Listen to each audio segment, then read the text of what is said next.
Hello, everyone. Hello, Teach Better family. My name is Katie Miglin, and I have the pleasure of being with Joshua Stamper today to talk through some SEL and how to support our students in our classrooms.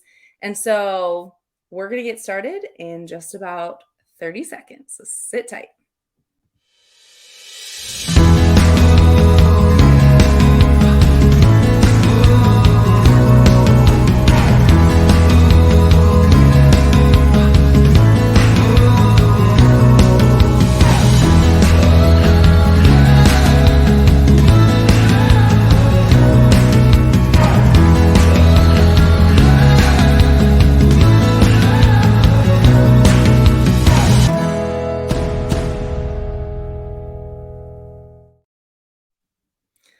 Hello, my name is Katie Miglin, and I am with the Teach Better team. And today we're going to talk with Joshua Stamper on some strategies on how you can build a trauma sensitive classroom.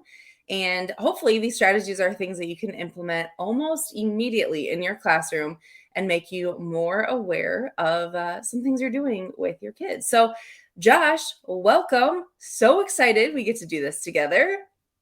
Thank you, Katie. I appreciate you so much kind of being the MC today for this session with Remote edX. I'm so excited to talk about the strategies, the 5 strategies to build a trauma sensitive classroom. Yes. And if you have not had an opportunity to check out one of our Remote edX kind of little tips and tricks videos that we've had out about monthly, these are meant to provide just kind of quick tips that of different things that you can take back to your schools and your classroom. But it is all with the Remote edX grant that we are working with in Ohio. We work with about 16 ESCs together to come with one mission, which is just supporting educators throughout the state of Ohio. But luckily enough for you, you all get to benefit from this. So this is all through grant funding, and we'll kind of talk about some of that later about how you can bring Teach Better into your schools or into your districts using some grant money. But today, Josh, we're going to focus specifically on trauma informed practices, but also what does that look like when you're in your classroom? Some things we can do because we know once those, kids come in, bell rings, you hit the ground running, and sometimes you're just reacting and not always thinking through what you should be doing. So I'm excited to have this conversation because I think it is super essential to kind of the everyday educator. Yeah, so I want to start off with just kind of defining a trauma sensitive classroom because I think that's going to be our baseline and just allowing people to understand how prevalent it is within schools. There are plenty of companies that have done a lot of research. I love using Echo. It's a company out in the United Kingdom, and they just do a phenomenal job of really taking on data and presenting it in a really easy way. And what they have found is that 70% of students across the world have at least one form of trauma. And I think that's really heavy for a lot of educators to understand that it is actually really prevalent in our classrooms. It's the majority, not the minority. And so with that, I think it's just something that we have to have in the forefront of our minds at all times when we're working with students and behavior specifically to understand that a lot of our kids have gone through just some atrocious things in their lives. They have gone through not only traumatic situations, but chronic stress, where it's something that's constant within their lives and is affecting their biology. And so, I really like to kind of start with that just so that folks understand just that it's something that's occurring in our students' lives every single day.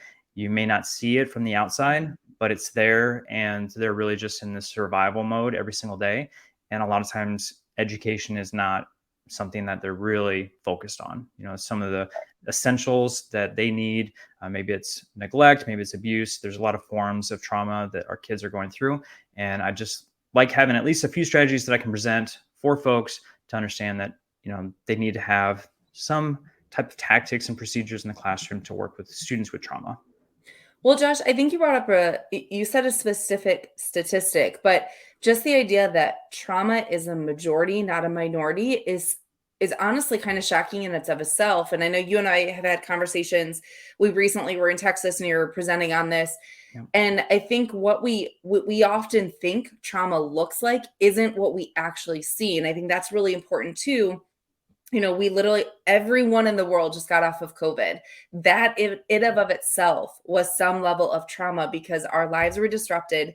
And whether, we think that our kids live this picture perfect life where they were baking cookies and banana bread every day at home with two parents who were active, it doesn't matter because it still impacted their life. It was still something in the media, still something we all were impacted by. So I think that statistic, honestly, is just so shocking just to know that there's a lot of trauma that is very hidden in our classrooms. And so sometimes when we hear these trauma sensitive classrooms, I know I was an educator who would sit in these trainings and think, this doesn't apply to most of my kids. Well, that's not the case. And it's important to know that really the things you're going to share today can be applied to all students because all students could benefit from them. Yeah, Katie, you make a great point. And honestly, those statistics are only going up. What I just mentioned was pre-pandemic. And Right. right now, data is coming out as far as just the amount of abuse that happened, much like divorce has increased since the pandemic. I mean, all that time together, locked in a home.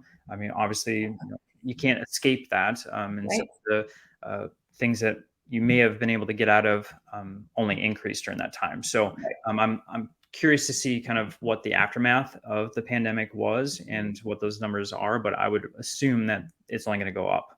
Right. Right. So when we look at kind of some things that we can do, I know that there are hundreds and billions and trillions of different articles you can read, and it almost becomes overwhelming.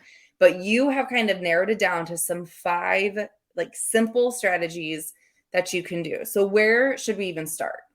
Yeah. So I really wanted to be simple, keep it simple, right? So predictable and consistent practices. I wanted to start there. I think when we think of a student with trauma and the fact that they don't really get to choose their environment, a lot of things are happening without their control. And so, what can we do to create an environment that they know they are safe in and that's predictable for them? So they're used to chaos and unpredictability. So what can we do to make it consistent for them in the classroom? So for instance, making sure, and I'm going to give an example. I had a wonderful teacher, science teacher in my last campus who every single day she was at the door, she was giving a smile, she was either giving a hug, she was high-fiving, she was doing something.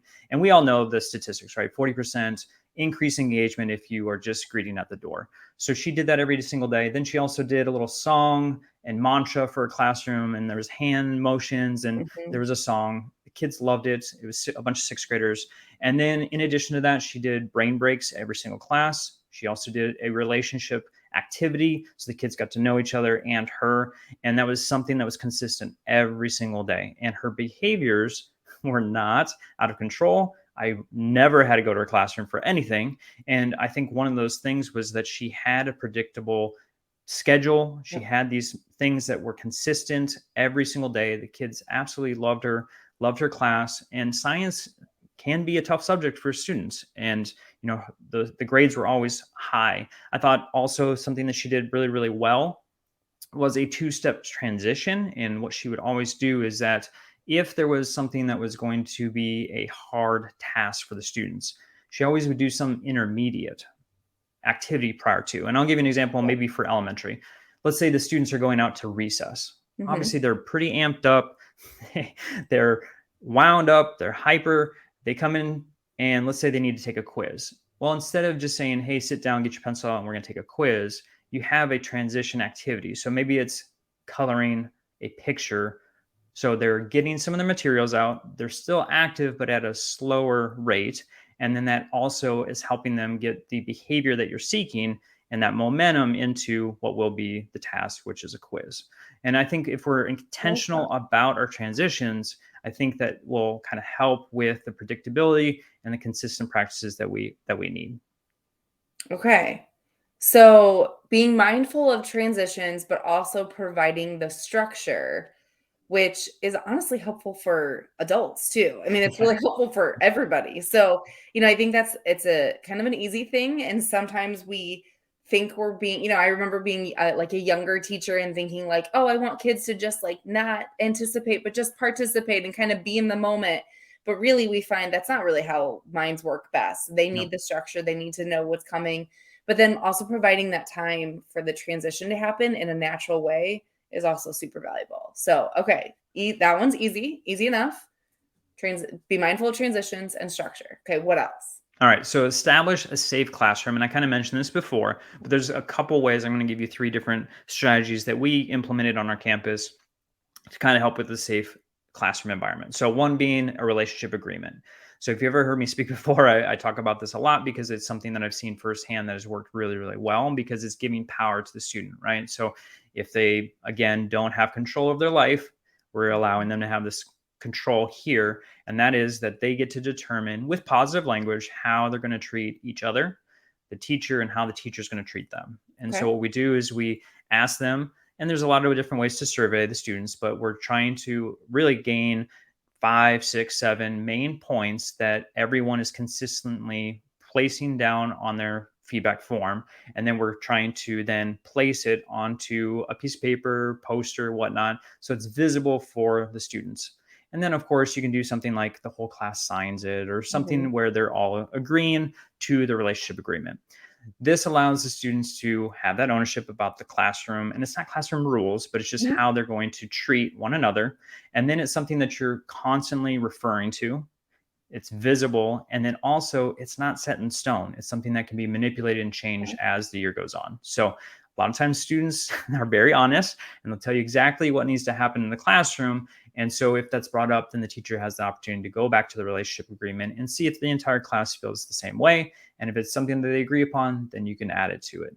And what I love is that the students eventually get to the point where they start to take control of others and saying, like, hey, you're not doing what the relationship agreement says, we need to start paying attention to the teacher, fill in the blank, whatever the behavior is. So relationship agreement is huge in regards to creating a safe classroom environment, because everyone knows what's going on, what's expected in that classroom. And Mhm. that goes kind of back to the consistency piece. Then the regular classroom meetings or check-ins is huge, because what that allows is the teacher is able to kind of gain insight on where the student is prior to the lesson. And there's a lot of fun ways you can do this. Sometimes Mhm. it was just as easy as a 1 to 10 rate, right? So Mhm. like 1 being the worst day, 10 being the best. Where do you fall? Well, if a student's at a 2, you're going to treat that student a little bit different if they were an Right. 8 or a 9. Right. And that just kind of gives you an idea of where they're at. Or, some of my teachers were even more advanced, and they would have Google forms that they would fill out. So they understood, okay, maybe it's a resource piece of, oh, I didn't eat last night.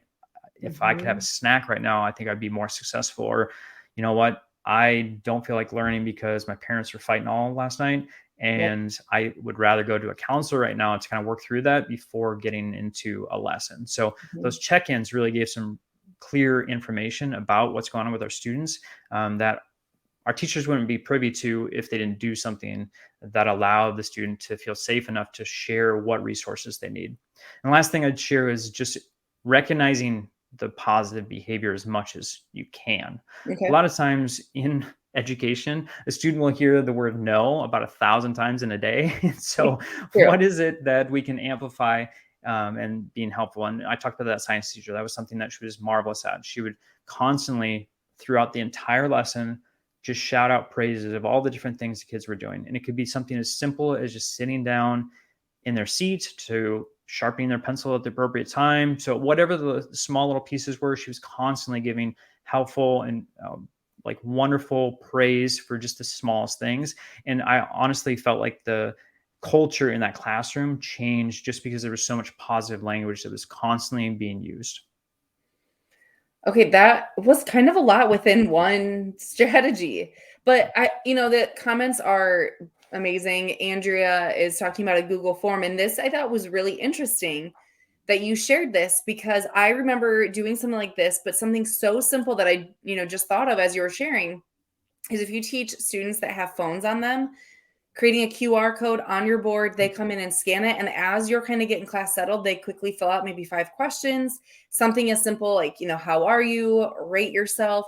And it's such an easy way to get information you wouldn't get if you just asked them to tell you, because we know kids are kids and they don't necessarily want to share things out loud, or they maybe it's hard for them to put in words. The same thing it is for adults. We struggle to sometimes be honest with somebody else when they ask. And so this gives them an opportunity to like be open and share, and then what you can do and how you can approach that student. And just like something simple as positive positive feedback. Like we all could use positive feedback, but those are just such little things that can make such a big difference in kind of that general creating a safe space. So I absolutely love those. Those are, if nothing else, just great reminders. Maybe it's not necessarily new information, but great reminders on how you can set up that culture where a student feels accepted in your classroom, in your space. Okay, Josh, you're 2 for 2. Are you going to be able to maintain this for 3 more strategies? No promises, but I'm going to try my best. Okay, number 3, what do you recommend? All right, teaching the actual calming down strategies. So, for instance, our students that go through chronic stress or trauma in their life, a lot of times don't know how to go through adverse situations. So, for example, let's say 2 kids are running around the track during PE and one kid calls another kid a name. Well, a lot of times our students have, and this is probably like 90% of our kids, know how to deal with that situation and can successfully, move on. Now, for those who have trauma in their life, they may not have those calming down strategies. So that may result in the kid being physical with the other student, or maybe they're cussing them out, some negative behavior toward the other student. And so what we would do is we'd not only provide some coaching on other things like social skills, but also with calming down strategies. And so just some of those things was like breathing exercises, meditation, okay, if you feel this way, you might need some oxygen to the brain. So, maybe to get some movement, go get some water, finding ways for them to, understand that they can do things a little bit different, right? And of course, we would give them passes to go see the counselor and see the administration. But with that, we also provided with our teachers, for those who maybe have ADHD, a student with an ice pack, holding that actually calms them down. Noise canceling headphones for those who have sensory needs. Yeah. We would have cool down areas built within the classroom, so it was a safe space for that child. Typically, it was something that was not completely barricaded, but kind of gave a little bit of privacy for that student. It was comfy. And then also we found ways for gratitude journals and times of reflection for the student in quiet spaces. And then we also got out of the box with classroom pets. So we had anywhere from lizards, snakes to dogs. So whatever the preference was, we would really try to hone in on that. And we had students that we saw a lot of behavior issues in some classes without the pets, and a totally different child that was calm and focused with the classroom pets. So there's a lot of research on that also, but I would say that, if you don't have permission, obviously that's something that you need to look into. But for us, we were very successful with bringing in some nice friends into the classroom to help with classroom behavior, and it really did a great job of calming the students down. That's so fun. That's so awesome. It's interesting that you say that students don't always have the calming strategies, or they don't know what to do. And I think sometimes we forget that sometimes it's not modeled for them outside of the school. And, and especially if we're not always modeling it, or, we're losing our cool with other students, we're not always showing them how to handle situations well. And maybe there's not a lot of adults that can handle it the way it's supposed to be, or, take the appropriate steps. So it's important to be strategic of how you teach it and to give them multiple options. I know there are plenty of people that are like, take the deep breaths. And I was always the kid that was like, this isn't working, so being mindful that kids need different things and giving them kind of the menu of options that for whatever works for them in that moment is really important. So well, and for that too, Katie, we would always kind of trick them. I mean, sometimes our students were so escalated that if you told them, oh, just calm down and breathe, right, you probably would get a pretty bad response. So we would have them blow bubbles or do some imaginary thing like blowing on soup and whatnot. So I think you make a great point too, in the fact that, like, especially in secondary, some of the kids that we're working with look like adults. I mean, they have facial hair, they're much taller than I am. And so we just assume that they have these strategies. And a lot of times that's not the case. And so if they're not getting it at home, then where else are they going to learn these things? Of course, for the school, it's important that we teach these calming down strategies. Well, and it's they may not have someone shown them, but they also may not how to use them in the moment. They could probably have heard the teacher talk about it, but then, and like Andrew said in the comments too, if you lose it, then how do you repair it? And how do you show them how to take the next steps in those moments where maybe you don't make the best choice is just as important as well. So awesome. Love that. Okay. Yeah. What's next? Offering choices. And I say that with reason, of course, right? And this is a parenting tool also. I think we all have done this is, you're offering maybe 3 choices that the students can do. Of course, you're okay with any of the ones that they select. And this is kind of a love and logic kind of procedure if you've ever gone through that training. But I think offering choices, and that falls in line with the idea that with the unpredictable and the chaos that they're ensuing in their lives, that they want to feel like they have ownership, that they have control over their life. And this just gives them an opportunity to do that. And the more we can offer choices, the absolute best situation it will be for the student. And that goes for adults. I mean, everything that we're talking about, I mean, if a student went through trauma in their life, they're eventually going to grow up and they're going to have those scars, and the offering choices is great also if you're running a staff meeting. So I think anything that we're using here can be used both with students and with adults, but offering as many choices as possible throughout the class is going to be beneficial for you. And I want to remind people what you said, offering choices you are okay with. You have to be okay with all 3, because we can offer a ton, but if you actually only want them to do 2, well, then it loses its value, because when a kid picks the wrong choice, you're like, oh, never mind. So making sure that whatever we give them is a true option that they can truly take and act on. And if we're not okay with it, it can't be on the table. So, and it doesn't need to be 10 things. It can be 2. Right. Exactly. Right. Yeah. Very cool. Okay. All right. This has been really good. You got one more? You still got it in you? I do. All right. I'm excited about this one because it kind of goes in line with what Andrew was talking about, which is don't cause additional trauma. So if you lose your cool, obviously you're going to have a negative situation. It's going to be something that is going to break down the relationship between the teacher and the student.